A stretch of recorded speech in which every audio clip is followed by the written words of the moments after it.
Hello, fellow aspirants.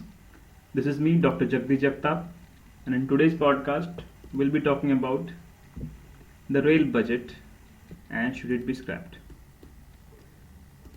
So, first, let us understand the pros of it. Like, why should it be scrapped?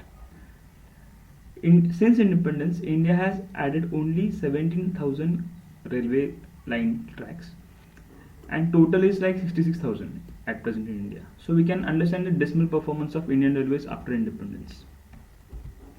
Secondly, there is no constitutional provision which says that there should be a separate railway budget. The Bibek Devra committee, which was established under the Niti Aayog, it said that gradually this should be phased out. And it had become a very political document, that is, it was used for announcing populistic measures, and it had no economic purpose as such. Like, the more focus was on announcing populist measures. Now the small resources which we have, we can use it in a combined manner by merging the two budgets. Like, suppose the budgeting charges for the railway budget will be separate and for the general budget will be separate.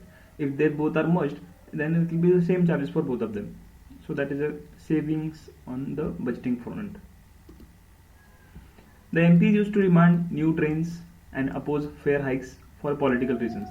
Now, if the budgets are clubbed, this will decrease to some extent. It will remain, but the public glare on it will decrease. So these are the 4 arguments for scrapping the budget. So what are the arguments against this? First and foremost, the railways will have to wait for an annual budget for implementing any change.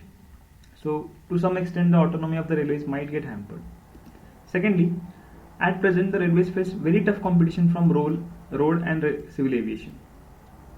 The civil aviation prices are going down, so there is very tough competition, and the railways thereby need their own budget to cope with this competition. Fair enough.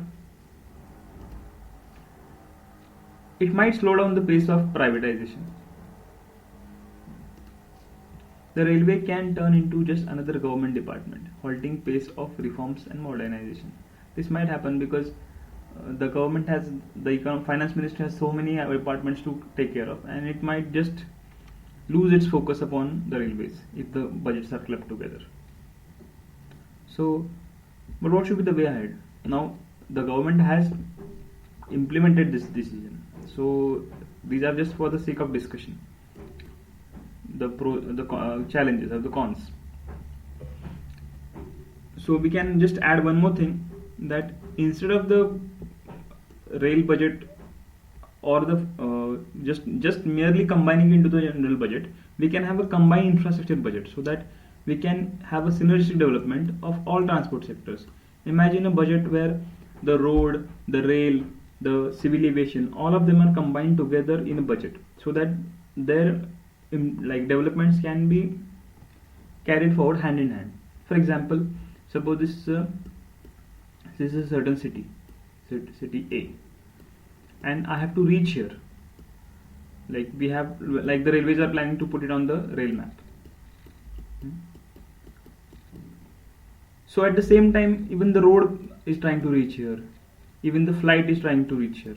Instead, if there is a synergistic budget, we can kind of space this out. Suppose railway for town A, at the same time road for town B, and suppose one of them is very industrially active, then flight for that town. So a kind of synergistic attitude should be there, so that all development can be planned out easily. I hope this was helpful. Thanks a lot.